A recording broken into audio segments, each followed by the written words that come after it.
بسم اللہ الرحمن الرحیم۔ تھی فرشتوں کو بھی حیرت کہ یہ آواز ہے کیا، عرش والوں پہ بھی کھلتا نہیں یہ راز ہے کیا، تاثر عرش بھی انسان کی تگ و تاز ہے کیا، آ گئی خاک کی چٹکی کو بھی پرواز ہے کیا، غافل آداب سے سکان زمیں کیسے ہیں، شوخ و گستاخ یہ پستی کے مکیں کیسے ہیں۔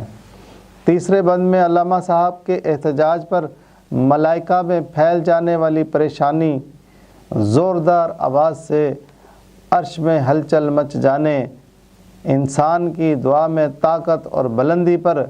فرشتوں کا ملا جلا رد عمل بتایا گیا ہے، اور ساتھ ہی فرشتوں نے انسان کو نیچ کہہ کر اس پر بے ادب اور گستاخ ہونے کا فتویٰ جاری کیا ہے۔ تھی فرشتوں کو بھی حیرت کہ یہ آواز ہے کیا، عرش والوں پہ بھی کھلتا نہیں یہ راز ہے کیا۔ علامہ صاحب فرماتے ہیں کہ جب میری دعا عرش بری تک پہنچ گئی تو ایک ہنگامہ ہو گیا، کسی کی کچھ سمجھ میں نہیں آ رہا تھا کہ یہ کیسا شور ہے۔ سب نے غور و فکر کیا، مگر یہ بھید ایسا خفیہ تھا کہ جس کے کھلنے کا کوئی راستہ نظر نہیں آ رہا تھا۔ عرش یعنی وہ تخت الہی جو اپنی کشادگی اور بلندی کے سبب تمام عالم کائنات پر چھایا ہوا ہے، جسے فرشتے اٹھائے ہوئے ہیں، قسمت اور نصیب کے تمام احکامات اسی جگہ سے جاری ہوتے ہیں۔ جب عرش کی ڈیوٹی پر لگے ہوئے سب فرشتے اس عجیب و غریب واقعہ کی وجہ سے تعجب اور حیرانی میں مبتلا ہو گئے تو جنت کا منتظم اور نگران فرشتہ رضوان، جو اس آواز کو جانتا تھا، اس نے سب فرشتوں کو بتایا، یہ ہو نہ ہو وہی آدم ہے جو اس جنت کا اصل وارث ہے، جسے اللہ تعالیٰ نے احسن تقویم میں پیدا کیا اور پھر اسفل السافلین بنا کر زمین پر ڈال دیا۔ وہ اپنی جنت کے حصول کی جدوجہد کر رہا ہے۔ چونکہ اس وقت وہ سخت امتحان سے دوچار ہے، اس لیے وہ گڑ گڑا کر رو کر اللہ تعالیٰ سے مدد مانگ رہا ہے۔ میں اسے جانتا ہوں، یہ اسی کی آواز ہے، اور یہی آواز، یہی آہوزاری میں نے اس وقت بھی سنی تھی جب اسے جنت سے نکالا جا رہا تھا۔ آج اسی کی فریاد و فغاں سے عرش الہی ہل رہا ہے۔ تاثر عرش بھی انسان کی تگ و تاز ہے کیا، آ گئی خاک کی چٹکی کو بھی پرواز ہے کیا۔ آدم کا سن کر تمام فرشتوں کو ذرا تسلی ہوئی اور وہ آپس میں چیمے گوئیاں کرنے لگے۔ اچھا، یہ وہی آدم ہے کہ جس کے لیے اللہ تعالیٰ نے ہمیں حکم دے کر زمین سے چٹکی بھر مٹی منگوائی تھی اور پھر اس کا پتلا اپنے دونوں ہاتھوں سے بنایا تھا۔ ایک ہاتھ اللہ تعالیٰ کے قوت تخلیق کا تھا، جس سے آدم کا حیوانی وجود بنا کر اسے زندگی دی گئی تھی۔ دوسرا ہاتھ اللہ تعالیٰ کی طاقت امر کا تھا، جس کے ذریعے اللہ تعالیٰ نے اس میں اپنی روح پھونکی تھی اور اسے ایک روحانی وجود بھی عطا کیا تھا۔ پھر اسے کل کا کل علم الاسماء عطا کیا تھا۔ پھر اللہ تعالیٰ نے اسے زمین پر اتار کر وہاں کی خلافت دے دی تھی۔ اچھا، کمال ہے، کہاں یہ مشت خاک اور کہاں عرش رب جلیل۔ کیا اس انسان کی پہنچ اور اڑان یہاں تک بھی ہو سکتی ہے؟ بڑی عجیب و غریب اور ناممکن سی بات ہے۔ غافل آداب سے سکان زمیں کیسے ہیں، شوخ و گستاخ یہ پستی کے مکیں کیسے ہیں۔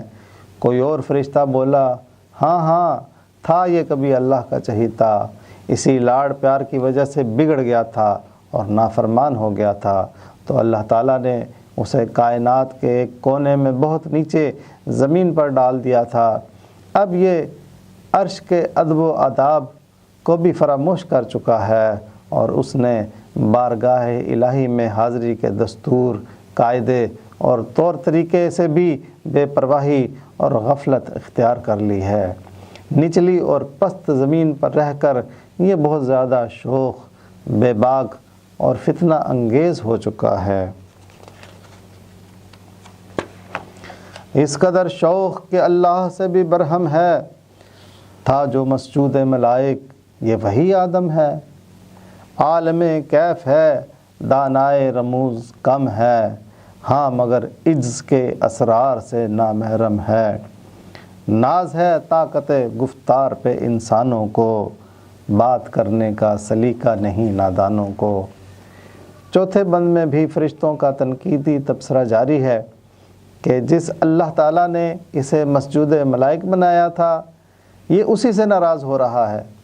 نہ تو یہ اندر کی خبر رکھتا ہے اور نہ ہی اس میں عاجزی اور انکساری ہے، گفتگو کے آداب سے بھی ناواقف ہے اور اسے اپنی باتوں پر بہت گھمنڈ ہے، اس قدر شوق کہ اللہ سے بھی برہم ہے، تھا جو مسجود ملائک یہ وہی آدم ہے، توبہ توبہ اب تو اسے اللہ کا بھی لحاظ نہ رہا، دیکھو تو صحیح کس قدر گستاخی، بدتمیزی اور بد زبانی سے یہ اپنے رب کے سامنے چیخ و پکار کر رہا ہے، اسے تو اللہ کی ناراضگی کا ذرا سا بھی خوف نہیں، ہمیں تو یقین ہی نہیں آ رہا کہ یہ وہ آدم ہے جس کے بارے میں اللہ تعالیٰ نے یہ کہا تھا کہ جب میں اس کا حیوانی وجود بنا سنوار چکوں اور جب بعد میں اس میں اپنی روح پھونک دوں اور اسے روحانی وجود بھی دے دوں تب تمام فرشتے اس آدم کے سامنے سجدہ ریز ہو جائیں۔ اوہ کیا یہ وہی آدم ہے جسے حضرت جبرائیل علیہ السلام، حضرت میکائیل علیہ السلام، حضرت اسرافیل علیہ السلام اور حضرت عزرائیل علیہ السلام کے ساتھ مل کر سب کے سب فرشتوں نے سجدہ کیا تھا، اس قدر شوق کہ اللہ سے بھی برہم ہے، تھا جو مسجود ملائک یہ وہی آدم ہے، توبہ توبہ اب تو اسے اللہ کا بھی لحاظ نہ رہا، دیکھو تو صحیح کس قدر گستاخی، بدتمیزی اور بد زبانی سے یہ اپنے رب کے سامنے چیخ و پکار کر رہا ہے، اسے تو اللہ کی ناراضگی کا ذرا سا بھی خوف نہیں، ہمیں تو یقین ہی نہیں آ رہا کہ یہ وہ آدم ہے جس کے بارے میں اللہ تعالیٰ نے یہ کہا تھا کہ جب میں اس کا حیوانی وجود بنا سنوار چکوں اور جب بعد میں اس میں اپنی روح پھونک دوں اور اسے روحانی وجود بھی دے دوں تب تمام فرشتے اس آدم کے سامنے سجدہ ریز ہو جائیں۔ اوہ کیا یہ وہی آدم ہے جسے حضرت جبرائیل علیہ السلام، حضرت میکائیل علیہ السلام، حضرت اسرافیل علیہ السلام اور حضرت عزرائیل علیہ السلام کے ساتھ مل کر سب کے سب فرشتوں نے سجدہ کیا تھا، عالم کیف ہے دانائے رموز کم ہے، ہاں مگر عجز کے اسرار سے نامحرم ہے۔ ایک اور فرشتہ کہنے لگا کہ لگتا ہے یہ کسی باطنی کیفیت میں ڈوبا ہوا ہے اور اس وقت یہ اپنے آپ سے بھی بیگانہ سا لگ رہا ہے، اسی کیفیت میں اس نے شور شرابہ مچا رکھا ہے مگر یہ رب کی حضوری کے چھپے ہوئے رازوں کا واقف ہی نہیں، اور طور اسے عاجزی، انکساری اور فروتنی بھی نہیں آتی جو اللہ کے حضور حاضر ہونے کے لیے لازم ہے، یہ تو ہوش و حواس گم ہو جانے کے عالم میں ہے، اس پر جنون یا پاگل پن کی کیفیت طاری ہے، یہ بدحواسی اور جنون کی وجہ سے سودائی اور وحشی بن گیا ہے۔ ناز ہے طاقت گفتار پہ انسانوں کو، بات کرنے کا سلیقہ نہیں نادانوں کو۔ آخر میں سب فرشتوں نے اس بات پر اتفاق کیا کہ یہ جو حضرت انسان ہے یہ پرلے درجے کا نادان، ناسمجھ اور کم علم ہے۔ پہلی بات یہ ہے کہ اسے بات چیت کی تمیز، بول چال کا سلیقہ اور تقریر و کلام کا شعور بالکل نہیں ہے، اور اس کے علاوہ اسے اپنی قوت گفتار پر بہت زیادہ ناز اور انداز گفتگو پر گھمنڈ بھی ہے، تبھی تو یہ کہتا ہے کہ جرت آموز میری تاب سخن ہے مجھ کو، شکوہ اللہ سے خاکم بدہن ہے مجھ کو۔ اب دیکھتے ہیں کہ باری تعالیٰ اس آدم کے ساتھ کیا معاملہ فرماتا ہے۔